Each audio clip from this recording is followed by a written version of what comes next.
everybody, welcome to IGN at E3 2009 Live. I'm Jessica Chobot, and I will be your host for 3 jam-packed days of game demos, interviews, and direct feed footage of all the hottest titles at E3 2009. So, what are the best games from this year's show? It's time to dive right in and find out. First up, we've got Halo 3 ODST. It is one of the biggest titles at this year's E3. Joseph Staten from Bungie is here to walk us through a mission from the campaign mode, and also joining us, we've got the lovely Hillary Goldstein from IGN's Xbox team. Aww! Hillary, take it away. Sure thing. Thanks for coming by, Joe. So Halo 3 ODST, that's a great way to start off the show. This is not the story of Master Chief. So can you maybe just talk about where this takes place in the Halo's timeline? Yep, Chief is busy saving the galaxy elsewhere. You are an orbital drop shock trooper, an ODST for short. You can see yourself on screen here. This takes place in between Halo 2 and Halo 3.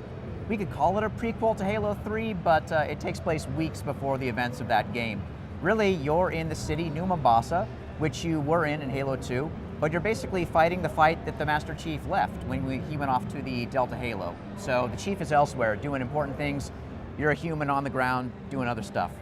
Cool. Now, can you send him text messages or anything? Just follow his Twitter updates or anything? He's out of commission. Slipspace is a very odd space-time continuum. You just can't get Twitter or anything. It's horrible. No Facebook updates. The future is not as bright as we thought. The Chief is lonely, just a single crystalline tear.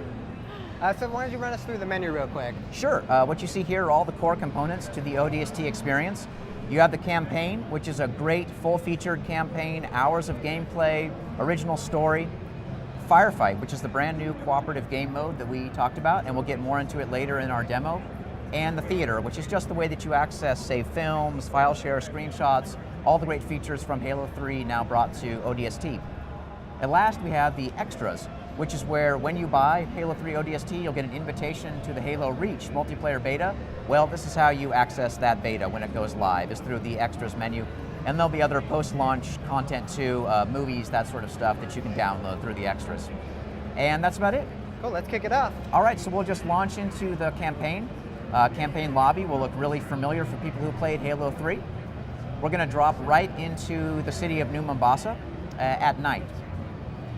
And in the campaign, you're going to still have all the stuff you expect from Halo 3, which is you're going to have the skulls, right? Correct? You're going to have the same types of difficulty levels with Legendary and Heroic.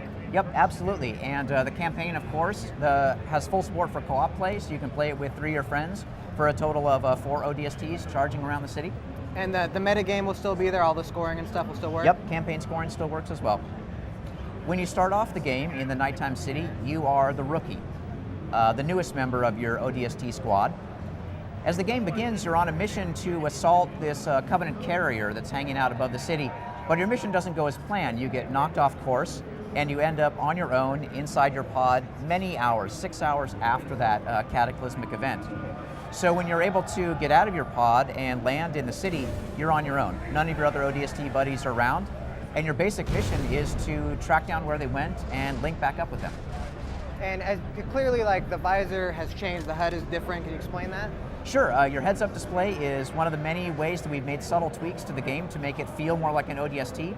If I throw a grenade out here and get dangerously close, you'll see that my heads-up display gets a little bit red around the edges. That's an indication of my stamina.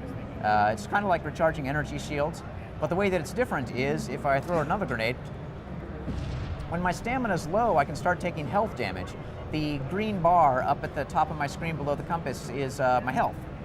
So my health is a little bit low after my drop. It's a good idea for me to get my health back up.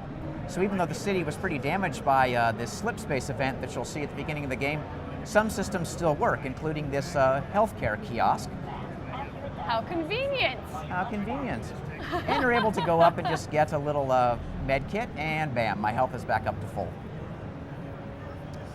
So I've got some Covenant that are moving up on my position. So they're in the game, you can confirm that? Yes, the Covenant are in the game. Wow.